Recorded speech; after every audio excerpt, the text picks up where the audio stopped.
All right. Good afternoon. This is Tom Tresser of the Civic Lab in Chicago with some good friends online. We're from the We the Action platform explaining the TIF Illumination Project. This presentation is called TIF 101, Organizing for Economic Justice. We are a Black-led 501c3 tax-exempt do tank located in Chicago. We are about expanding people's civic imagination about what's possible for our future, and we help recruit, develop, and equip and inform new leaders to take us to that future.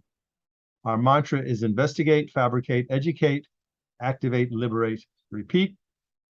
I guess you could say we're kind of a mixture of Mississippi Freedom Schools meets Paulo Freire's popular education, meets investigative reporting, meets community organizing, all kind of rolled up into one civic party. Our signature book is called Chicago is Not Broke, Funding the City We Deserve, published in 2016, in which a series of local experts each write a short piece about way to save or generate progressive renewable funds for the city of Chicago that totals $5 billion annually. Our work is online at this spot, tiffreports.com, where it's a lot of information about what TIFs are and other things connected to this project, videos and so forth. When we do presentations, we put them online at SlideShare, and over 270,000 people have looked at these presentations since we started doing this. We do go into the community quite a lot. We've been invited to over 185 public meetings, which is astounding because we have no paid staff here, nor do we have an office. So this is powerful stuff that people want to know this information that I'm going to be explaining a little bit here in a minute. We're working with groups in 14 cities, if you can believe this, because these tax increment financing districts are in many, many states, and people are catching on to how they are harming the body politic. Here you can see just a few instances of our work. We're working with the Detroit People's Platform on a long project to illuminate the TIFs of Detroit and Wayne County. But you're interested in the South suburbs. We are working with a group called Save Our Southland, SOS.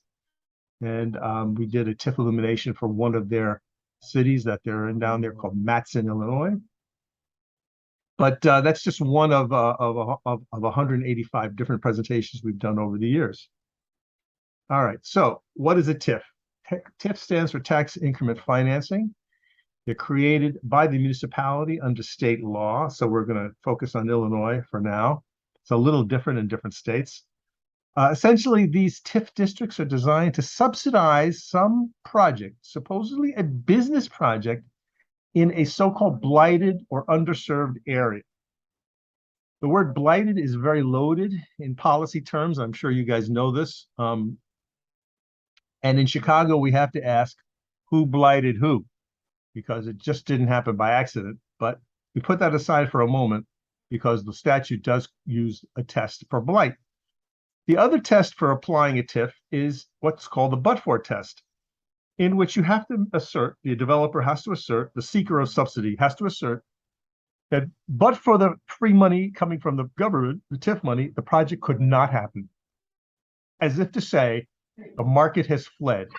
So you can imagine in plain language what that looks like. You're trying to build something in a blighted or crappy community, so to speak. You go to the bank and the bank says, we can't bankroll that, it'll fail. So we can, if you insist on borrowing money, we can lend you money at 30% or something to cover our risk. And of course, you can't accept those terms. And so you go to the city and you say, can we get a TIF to cover some of my expenses, then I can make ends meet and build my project. Those are the two tests that are required in most jurisdictions. Proving a blight and proving that the market has fled. The TIF district, once created, captures the incremental property taxes above the base when the district was created. So that word base is sort of super important, and we're going to cover that in a minute. But it's your property taxes that we're talking about that are captured by these TIF districts. They're sequestered, if you will, taken off the table or removed from the flow of where property taxes normally go in the body politic. The other thing that's super important is these are only for hard costs. So in the essential conversation with organizers and people who live in the neighborhood of what do you need to make your community great, in other words, what does community development look like to you? You often hear responses that have to do with people. Like, we need more teachers. We need more librarians. We need more doctors. So as we say, TIFs are created by the state law and triggered by a municipality. The TIFs of one municipality do not overlap into the TIFs of another. The TIF districts are created by the Unit of Economic Development for the city. So in Chicago, it's the Department of Planning and Development. So that's a department at the city level with a commissioner appointed by the mayor. So this is an executive function, what we're talking about. These TIFs are created under the power and blessing of a sitting mayor, and they are only within the jurisdiction of that ones of the city. So in the case of Chicago, our TIFs don't blend off into Evanston, for example, or Berwyn or anything place like that. Nor do the TIFs of Evanston blend into Wilmette. It's everything is kept within the city boundaries. But as I was saying, it's very significant to remember that this is only for construction, and that has political implications. So a TIF cannot be used to hire a teacher as much as you might need teachers or librarians or public health officials or sports coaches for your parks. And those places tend to be unionized and militant. It certainly is the case here in Chicago, where our teachers and unions and our nurses are amongst the most militant unionists in America. So again, as a political consideration, we can start to understand a little bit about how this TIF money flows. The last thing that has to do with the TIF in the way it works is the money is supposed to be spent where it's collected. So when a TIF district is created and it starts sucking up property taxes, the projects that are to be funded by those sequestered property taxes are only supposed to be within the jurisdiction or the bounds of the TIF district. And you're going to cover that in a bit as what we consider one of the most problematic public policy insults that TIFs represent. All right, so here we go. Here is a real TIF in Chicago, in the West Side African American community, and you notice that the boundaries are somewhat irregular. And again, the drawing of the boundaries is a bit of a mystery, but it has to do with the project that the TIF is designed to subsidize, and the nature of the properties within the district. So these are small, 3 and 6 flat homes, modest income neighborhood, and if a project requires a lot of funds, then maybe the TIF district gets drawn a little wider. Also, if the TIF happens to be in a part of town where there are high rises, for example, with 100 units, then you could have a very small TIF throwing up quite a lot of revenue. But the first thing that we want to note is the TIF district was created, and this one, it was created in 2000. And what happens is the county steps in and will tell the city the property tax revenues generated by every single property in the TIF district. So each property has a PIN, a property identification number, whether it's owned by a private person or a business, doesn't matter. And it will tell the city, here's how much money this property generated last year. And you simply add up all that money, all the value of those TIFs, and you start to get to work. So let's say, for the sake of argument, there are 1,000 properties inside this TIF district when we're drawing it back over there in the year 2000. And let's further say, for the sake of argument, that these 1,000 properties are generating $1,000 in property taxes when this whole thing gets going. Okay, that is called the base. Super important when we're talking about TIFs. Why? Because The base stays flat for the life of the TIF or 23 years. That's how long they last in Chicago, and that's typical across the country. So you'll see that blue base there in the diagram. This diagram is very famous, and you see it all the time when you talk about TIFs. So the $1,000 that is being collected by those properties in the TIF district over there in year 0 is going to the units of government that rely on them. So I'll just ask you guys, what is the biggest unit of government that uses property tax? So what is the biggest user of property taxes typically? Schools. Yeah, public schools, absolutely. On average, the public school system of a given jurisdiction will collect 50 to 65 cents of every property tax dollar collected. So that's the first thing to note. The second thing we see is that it's flat. There is no increase like for cost of living or anything. So if the $1,000 that is going to the units of government at the beginning of this exercise from these properties, it doesn't change. It's 23 years from now. So what's wrong with that?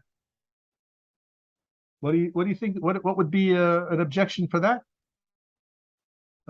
fact or condition?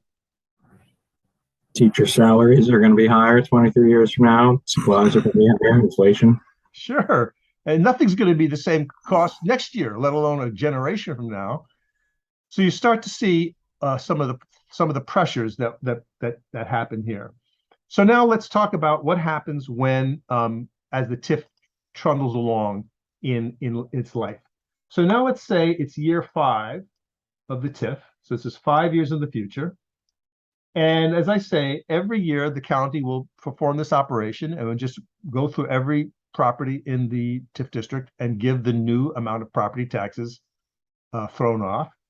And let's say in year 5, property values have risen, and maybe there's some new properties, that weren't there, some new construction that brings a new property online. And let's say that in year 5, the amount of property tax collected is now $5,000, just for the sake of argument. So what is the difference? What is the delta between this and this? You can. 4. Yeah. Not a trick question.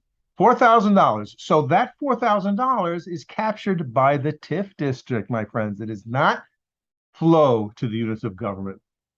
So there's a bank account. Actually, that's part of the mechanics. There's an actual bank account that is collecting this money. Now, say it's all the way over here in the future.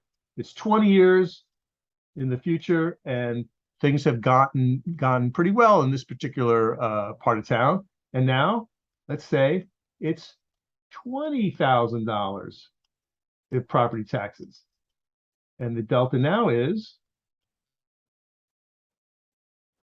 19. Yeah, you get the picture. So this operation continues every year for the life of the TIF. Now you'll see the golden color at year 23 indicates the TIF now is extinguished, or it can be ended before the 23 years by the order of the mayor. But absent that, the TIF will extinguish at the 23rd year. And now you see all the taxes, all the property taxes collected by the TIF are now flowing to the units of government. So that's why you see the light yellow goes away, and it's represented by this golden color. Okay. What we say is that base, the amount of money coming in at the beginning, is on the books. It is part of the budgeting process. It is part of any forecasts that a mayor will be making and representing to the people and the city council about where we are going for the next fiscal year. The golden part, the increment, is off the books. It is not part of any budgeting process. It is clout-driven, idiosyncratic, and unpredictable. It has to do with the power of the people at the table to move these projects forward, and has nothing to do with any kind of planning. And that, I would say, represents our third insult into the process. if you're trying to have some sort of equitable city planning about where services go, what should be built when, who gets what in what order, this is not that. This is a clout-driven process that has nothing to do with the needs or the deficits of the community in which we're operating. And we're going to show you in a few minutes how that is a reverse Robin Hood situation, and I think litigable. Okay. And to remind you, again, we're talking about Chicago, but you can look at your property tax bill in any jurisdiction, and you're going to find something very similar. And in Chicago, the schools are supposed to get 56 cents of that property tax dollar, and so on down the line. So there are multiple victims, I would assert, when $1 of property tax goes missing. And here are a few of them for Chicago. And in your jurisdiction, you could just substitute the name of your school district, and your county, and your park and library systems are all going to be on the TIF hit list. All right. To sum up, part of the TIF verbiage is this word blight. And the statute in Illinois is so elastic as to allow virtually anything in the state to be TIFed or to be designated as a blight.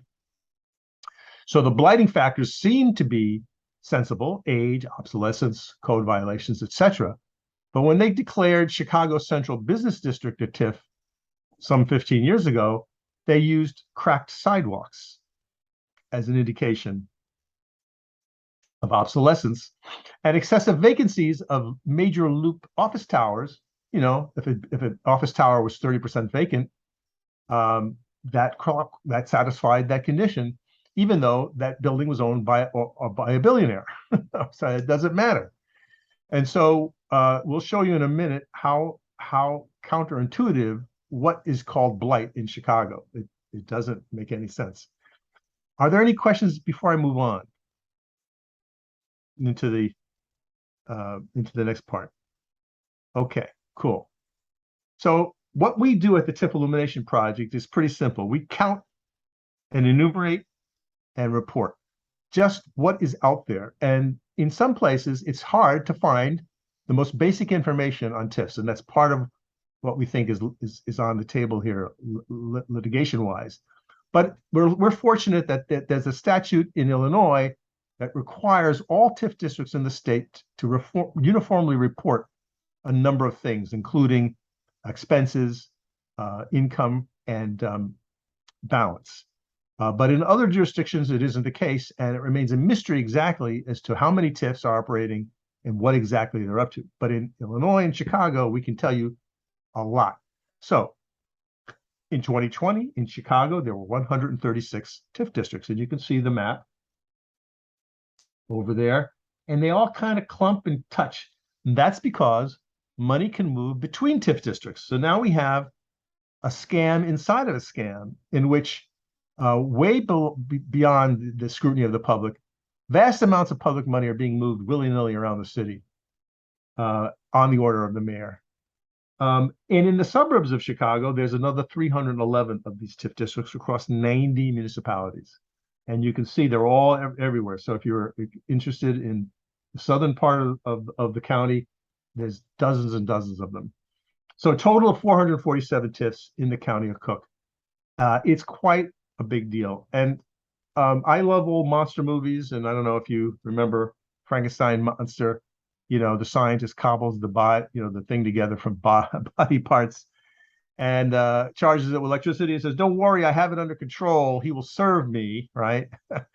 And then the monster bursts his chains, breaks the scientist's neck, and sends this village on fire. That's kind of the image we use here at the Civic Lab when we talk about these things. So as I say, 136 TIFs in Chicago. They extracted $820 million in 2020.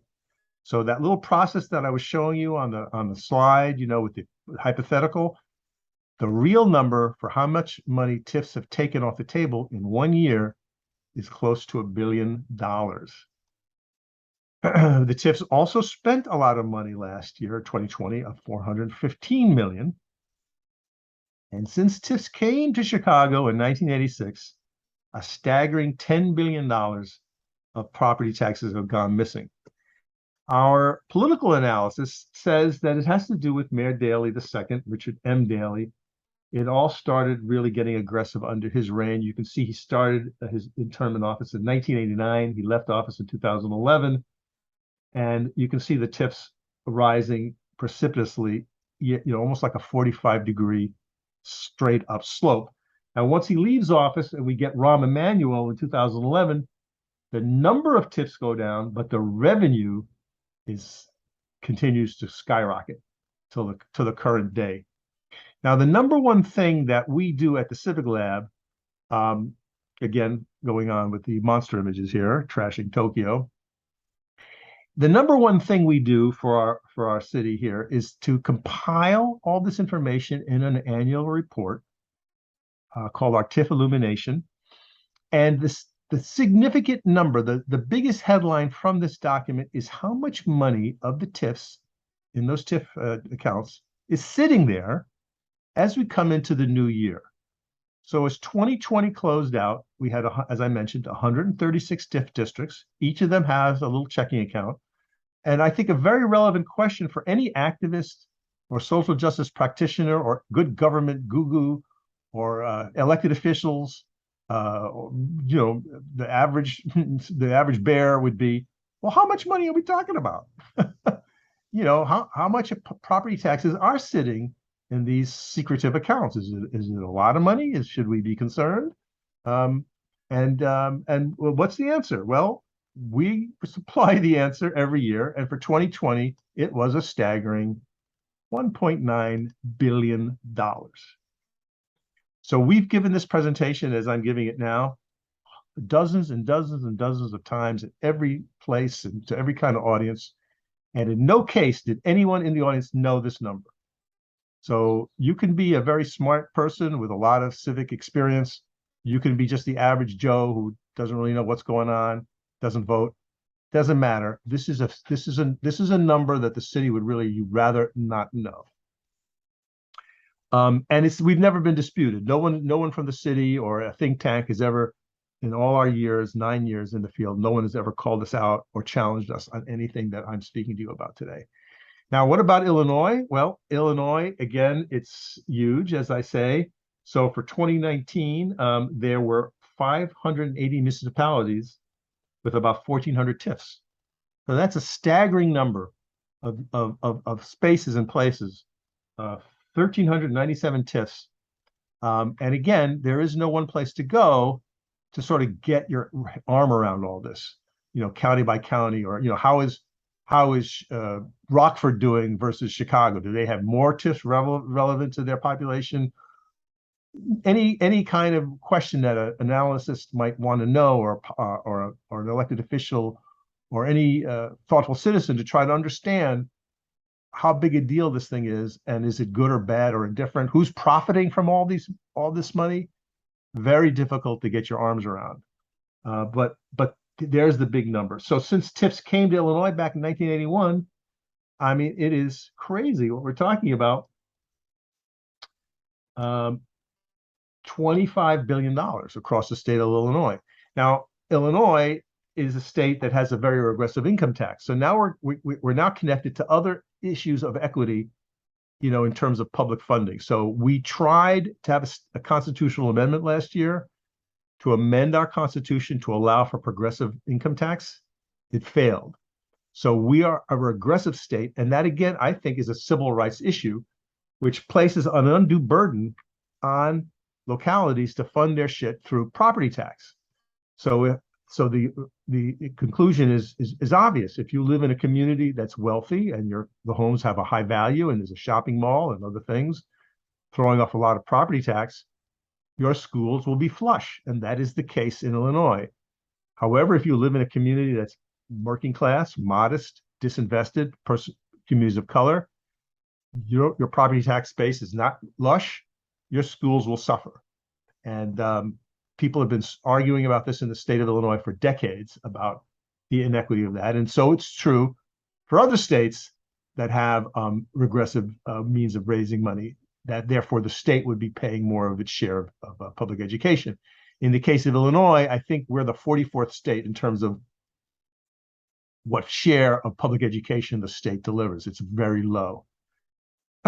Now, what about the whole country? This is where we kind of get into this national issue that brought me to the action platform in the first place. It's unknown, but we suggest there may be 40,000 TIF districts extracting $40 billion a year across the country, each and every year.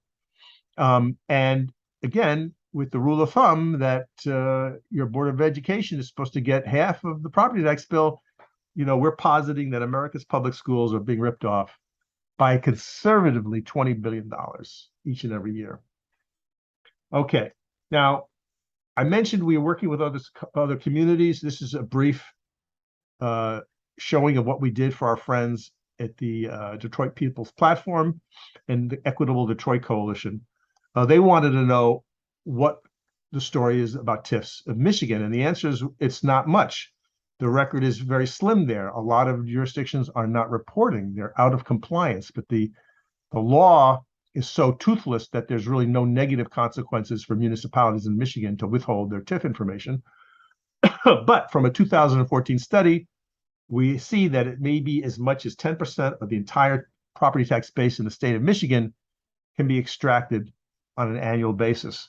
And this is a conservative estimate that's now, 7 or 8 years old. Again, it's a question that our friends in Detroit are pursuing now with their own activism and their own civics. But here's what we do know about the TIFs in Detroit and Wayne County. The 8 Detroit TIFs that were recognized and mapped took $42 million in 1 year. However, there were 42 other TIFs called brownfield TIFs in the Michigan area, in Detroit area, that are not reporting. They're not required to file a report. So it's really quite an unknown situation. We did find one downtown TIF in Detroit holding $330 million in debt, which of course raises a whole bunch of other questions of what terms are those, is that debt being serviced? Is that an insider deal? Did someone get paid off? And is this thing just a spigot of money and debt service that is way below the waterline? Again, many questions around this when we put the lens on them.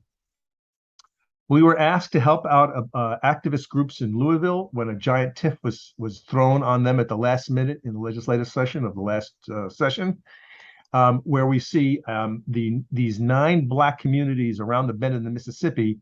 A super TIF is going to be created around all of them. That literally happened in the last 24 hours of the legislative committee session. And the activists inside these communities are upset, and they're trying to find out what exactly is going on, how much money are we talking about, and they are all shut out of the process, thrown out of meetings, lied to.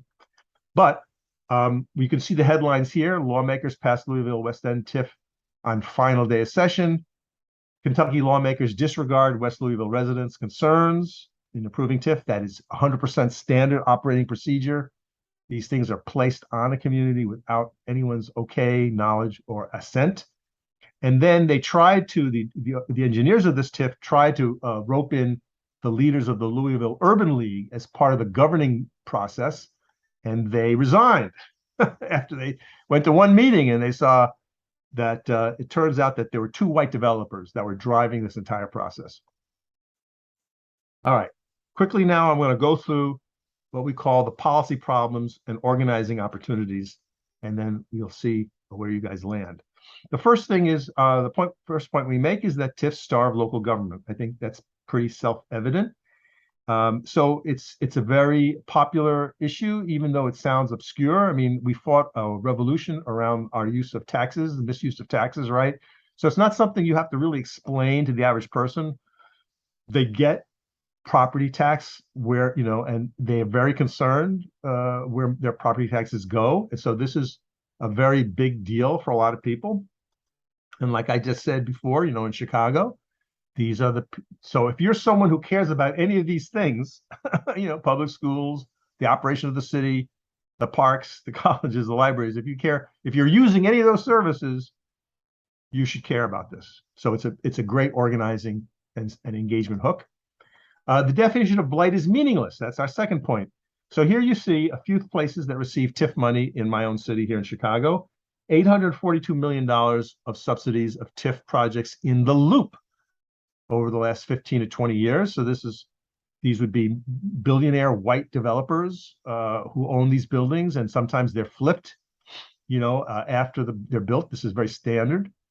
A Mariano's grocery store in Greektown, the developer received $7 million. And in my own community in Lincoln Park, there's a building, you can sort of see it where the blue arrow is. It's on a warehouse.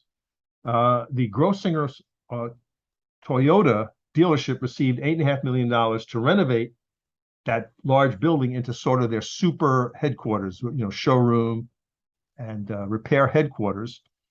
And it's right across the street, literally, from an Apple store, Charles Schwab brokerage office, and the Tony Award winning Steppenwolf Playhouse. These are all literally within a 2-minute walk of this TIF district. So you have to wonder about what does the word blight mean? I think it means it's meaningless. Now to this point that I made earlier about where the money is being handcuffed. So TIFs cause economic inequity and bolster segregation because it handcuffs money in prosperous places and they starve poor communities. So this heat map, which is about 10 years old, shows where the most TIF money is being spent.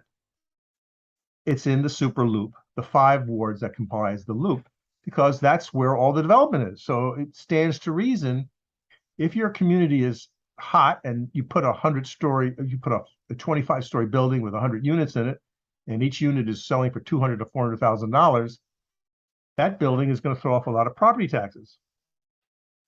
And the TIF, therefore, will capture that money and get fat, but those property taxes then cannot be used in other parts of the city. It's anti-distributive, which we would say is a non-progressive form of economics, or we say racist economics. It prevents money from being spread across the city according to need, and it actually results in a reverse Robin Hood effect. So these are a few of the projects that we've documented over the years that received enormous amounts of public money. And you can see, somebody made a lot of money from it. So an old insurance tower was turned into the Randall Street Towers apartments. They were given $54 million in subsidy. The Union Carbide and Carbon building was converted into the Hard Rock Hotel in the heart of the loop. Is given $5 million. And this new construction in the West Loop is PepsiCo's Midwest headquarters, received $11 million in subsidies. But the most egregious projects in the entire history of Chicago TIFs just happened in the last hours of Rahm Emanuel's administration. This would be in April of 2019, when 2 super TIFs were approved over vociferous protests. We're talking about hundreds and hundreds of people protesting at public meetings. We're talking about street protests, disruptions in city council itself. And even though several aldermen were under federal indictment and stepped away from running their committees, these TIFs still were approved. One for a project called Lincoln Yards along the river in Lincoln Park, were given a $1.3 billion TIF, where nobody lives there now. It's a vacant lot. And another large property called the Project 78 along the river at Roosevelt. Again, it's largely vacant, and there's totally new construction being put there. So we're talking about a total of $2.4 billion in public subsidies for 2 projects that are being built in wealthy, white, clouded, affluent areas of the city. Now, what's often not even noted, but we certainly noted, is that buried in those expenses is a total of $800 million in finance fees, my friends. So our friends on Wall Street, our operators, our lawyers, our movers and shakers inside this particular deal, these deals, are going to enjoy $800 million over the life of these TIFs for simply moving paper around and just making the deal happen. that is $800 million that is not going to our schools. You know what I'm saying? It's not going to our libraries. It's going straight to Wall Street and other professional vendors. TIFs corrupt. So here are 4 aldermen. So when we're invited to do a presentation in a ward, in a council district, we do our background and we look up on the public records whether the persons receiving the TIF money actually made campaign contributions to the alderman of that district. And every time we are able to do so, we find the smoking gun. These are just 4 examples. Alderman Carrie Austin in the Southwest Ward, she received about $15,000 from the developers of 2 projects, which received about $23 million in public funds. Walter Burnett, the project I showed you of Mariano's, that's his ward. He received $3,000 from one of the principals on that development. Danny Solis received a total of $64,000 in campaign contributions from the principals involved in one project, and that received $9 million. It was a food distribution warehouse. Danny wore a wire for the FBI for 2 years. He retired out of city council. The question is on everyone's mouth now is he going to prison, or will he be given time off for turning evidence against his fellow politicians? And Brian Hopkins represents the ward where that massive project is, the Lincoln Yards project I mentioned. He received $6,000 from their tax attorney. And probably the most egregious example of TIF corruption is this guy, Alderman Edward Burke. He's the dean of the city council. He's serving in council right now under federal indictment.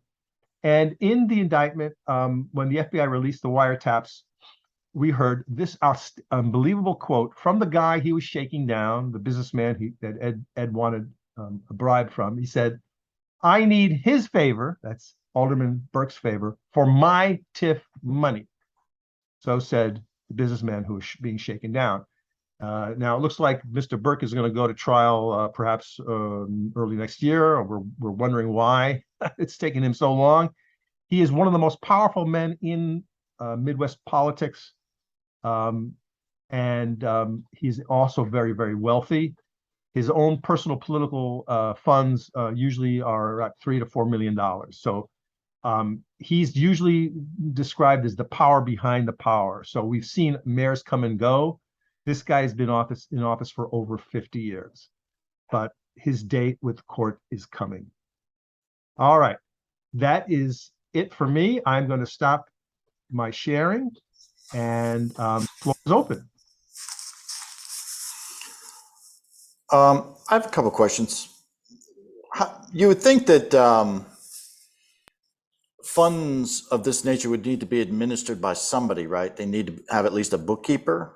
How is that? Who is that, like, personally? Is that like the city controller, or is that a private? Yeah, so good question. The TIFs are administered by the Department of Economic Development of the city. So again, in our case, it's called the Department of Planning and Development. So there's a deputy commissioner who's over that program, and there are staff inside the department. So this is an executive department who would be keeping track of the expenses and must report them. Any expense over $10,000, again, it's an Illinois thing, must be reported in an annual report that's published usually around this time of the year, and it's about 38 pages. But the page that we look at is the balance sheet, where you would see money in, money out, and money remaining. But how the money is actually, like, who gets to decide how it's spent is, again, a kind of an interesting question. Again, I would say it's all comes down to the mayor and the city council person of that district. So if the mayor and the council are together, then they can work that TIF, and the mayor will cede authority to that councilman as a gift of power. But if the mayor and that councilman are at odds, then the mayor will use that money at his or her discretion, and the councilman can go take a hike. So it is a lever of power that you can begin to see that mayors would be reluctant to relinquish. So if a TIF is already there, and is known, and the boundaries are known, I am a developer, I know that, and I wish to propose a new project inside the existing TIF, I will go to the alderman and get her blessing, and then we together we go to City Hall and work our magic behind the scenes, and then we'll never know about the deals that don't get done. By the time we hear about it, in terms of an agenda item, it's a done deal. The plans are drawn, the maps are drawn, the vendors are waiting, with blueprints in hand. And let's put it this way: at no time has it been possible to intercede by citizenry or any other way to stop a TIF once they announce it, or a project that's inside an existing TIF. It's a way done deal. Now, we've tried as organizers, we've tried to organize neighbors, but the law doesn't require anyone to listen to them. So even if you were the world's best organizer and were able to go to every single household, hundreds and hundreds of households, and get them all to set their hair on fire, and go to City Hall, it would be a political misfortune, but there's nothing in the statute that says they have to be listened to. Okay, I'm from Chicago, so I totally get this. Totally. I once lived in Ed Burke's ward too for several years. But I did see from the map that there are TIF districts in Black neighborhoods on the south and west side, and a fair amount of money going into some of those. Are there any projects we would consider constructive or good being built with TIF money down there? That's a good question. So, TIFs are all over the city. This is true. Mayor Daley told the aldermen in the early 2000s, this is according to a former Cook County commissioner, that if you wanted a project built, anything built in your neighborhood, like a school or a park, you had to put a TIF on it. And so the aldermen who don't, I'm going to be honest with you, aren't very smart, or a lot of them don't have their own political will, because over half of them were appointed by Mayor Daley by the time he left office.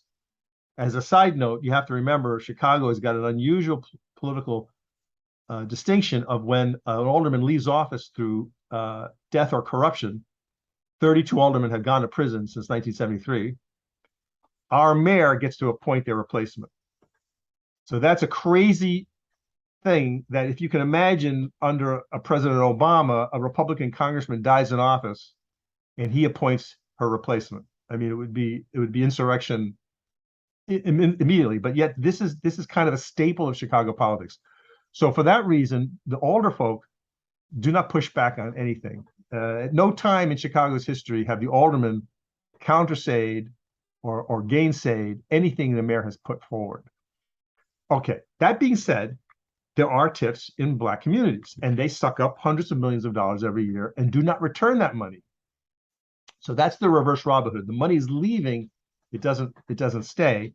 And when you think about it, if a community needs a new L stop or something, or some other piece of public goods, and the answer to them is, you're going to get the library if we could put a TIF on here and collect incremental taxes. It's a poor community, so it's going to be a modest. The coffers are going to fill slowly. Whereas if you put the same TIF of the same size in an affluent white community where property taxes are skyrocketing and there's new construction, that TIF fills up very quickly and you can build whatever you want. So it's inequitous, is our argument. And you just have to go into those Black communities and brown communities where these TIF districts live and just walk around for 10 minutes and you'll see it looks like a bomb zone. So the TIFs have not been a blessing on our poor communities. But property taxes in general and reliance on property tax revenue is inequitable. I mean, this is part and parcel of that larger issue, right? That's right. So again, this is part of a larger set of arguments, but it's instructive to review them. What is the best way to develop a city? It's not through this, that's for sure. And we would argue, given what we know about municipal finance, we would say a municipal bond. So if you want to build 50 new schools or 50 health clinics or 25 libraries or whatever, replace your water mains, which is a life and death issue across America, well, who's going to pay for it? Well, if the federal government is too busy spending $1 trillion a year on war and they're not going to help us out, then we're kind of on our own, right? So, okay, let's go to the municipal bond market and take out a bond for $10 billion, build whatever we want to build where it deserves to be built, and then everyone will pay for it equally according to their abilities. So you would put on maybe if it's through property tax, you pay an extra 5%. But it's spread evenly and equitably as best as you can across the body politic. Now that's a conversation that America could have with her people, and just to say, okay, Tom, yes, you live in an affluent white part of town, your property tax bill will go up a little more than Kyle's down on the south side, because Kyle is a poor guy. His property isn't worth. So we're going to raise you both 5%, but your 5% is more money. And by the way, Tom, the first parks that we're going to be building, they're not going to be by you. They're going to be down by Kyle. Are you okay with that? And I would say, yes, I'm okay with that. That to me is equitable planning, and I'm okay. So none of this is happening. This conversation that I postulate has not happened. That is not how planning is done, you see. It's clout first. Clout drives where things get built. Now, the final piece of this argument, Linda, is important, and that is TIFs weren't designed for this anyway. They were designed for business expansion. They were designed for for-profit things being built, not things that generate no property tax. So if you build a school, I'm not saying don't build a school. We want more schools built. We want more hospitals built, but they don't generate property taxes. They're owned by the city or the county or whatever, and obviously they don't generate property tax. So the whole thing is cockamamie. And the people who defend TIFs have to tie themselves into a knot by saying, yes, yes, yes, we know that's true. However, if TIFs are used to build a park, that will increase the livability and the value and the worth of the community, and therefore is a permitted use.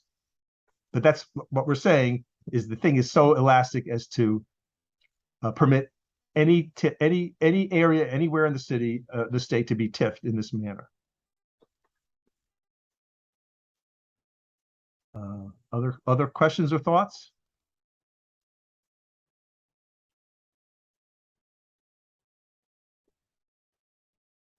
I was muted there.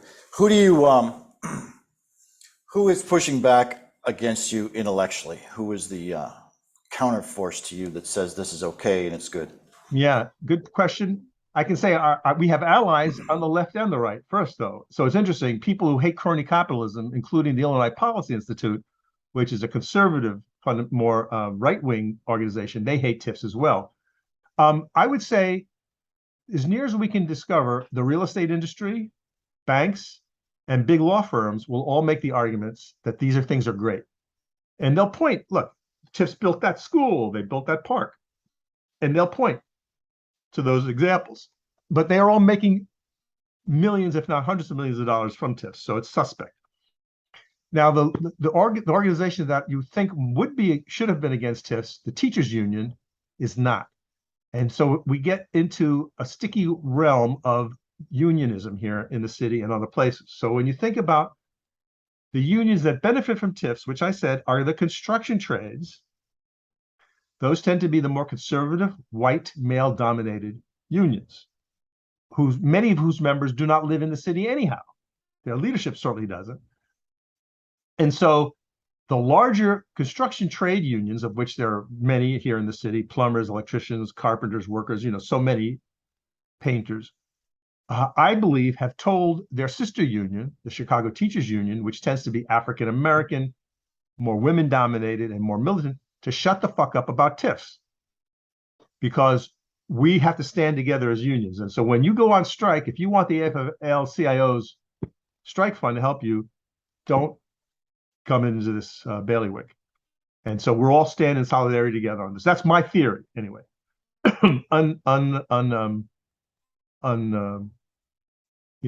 Unverifiable at this minute. You know what I'm saying? But we've heard city planners. The literature is filled with documentation about how this is not economic development. There's nothing to do with economic development. And one professor told me the best way to think about TIFs is that they're hidden governance, hidden debt, and hidden finance. And underline the word hidden. So even in jurisdictions across America where you might have to have a referendum for some locality to have debt, This skirts that because they say, well, look, the city of Bolingbroke, Kansas, did not take the debt out. It's the TIF district of Bolingbroke, but it's one and the same. But it's a fiction, but yet it serves to cover debt. And it certainly does that in the case of Chicago. Part of what we track every year when we do our TIF reports is how much TIF districts are paying off in debt. And the answer is between $20 and $40 million every year, because Mayor Daley entered into a series of bonds back in 2010 and 2007 and 2010, and we are still paying off those bonds. And again, the deal sheets on those bonds are hidden from us. We're not sure, how much money has been made off profit from those. But my guess is that it's in the tens of millions of unearned profit to the bondholders. So it sounds like you're looking for transparency and accountability, obviously, but what more specifically is the end game for your project?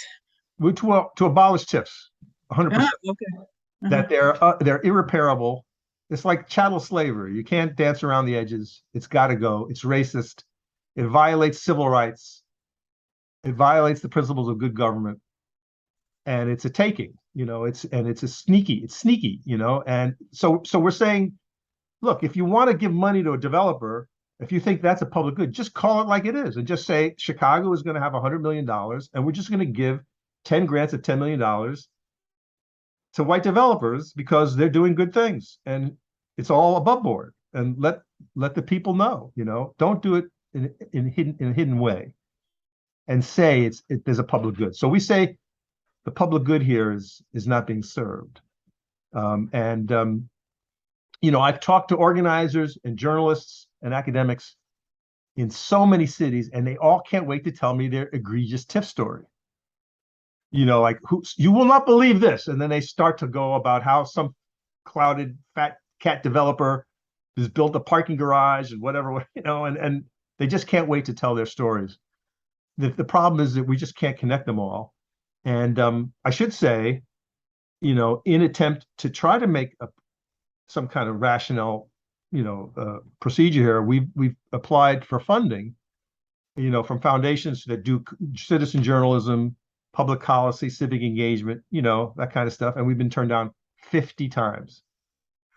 And not to be paranoid about it, but I think if you take a look at the boards of many foundations, you'll see real estate people, bankers, big lawyers, clouded law firms who do TIF work. And that's certainly true in Chicago. The firms of Sidley and Austin, Jenner and Block, Winston and Strawn, just to name three super famous clouded firms, are all deeply involved in different aspects of contract work for the city. And oftentimes that TIF work is part of it. So what exactly are you looking for us to do?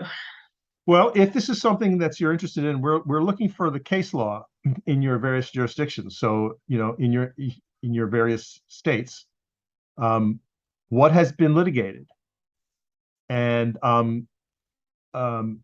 what does that case law tell us? Is there some theory that somebody has proposed when they sought to abolish a TIF or curtail a TIF that a judge found amenable? And that's kind of like just the first pass, in trying to build a case. Is this something that eventually would find its way into a federal court because the principles would be the same across the country because the stuff is so stinky and egregious? Or is it not the case? Is there something that the TIF proponents have found that makes it bulletproof? That they keep bringing up, but judges keep swatting down. We don't know. We tried to get some pro bono help here in Chicago. About I want to say 5 years ago, we got the law students at DePaul's public interest law program, and they started looking into the law in Illinois, and they did find some cases, and they did think maybe there was some theory they could start building, possibly around due process or civil rights, in the same instance that basic rights are being violated, you know, by restrictive covenants and things that give Black people a slap in the face. You can't put that. You can't make that. You can't. That's unlawful. You can't have housing based on color. And they were playing around in that space. You know, is this the same kind of you know, racist policy that just cannot stand?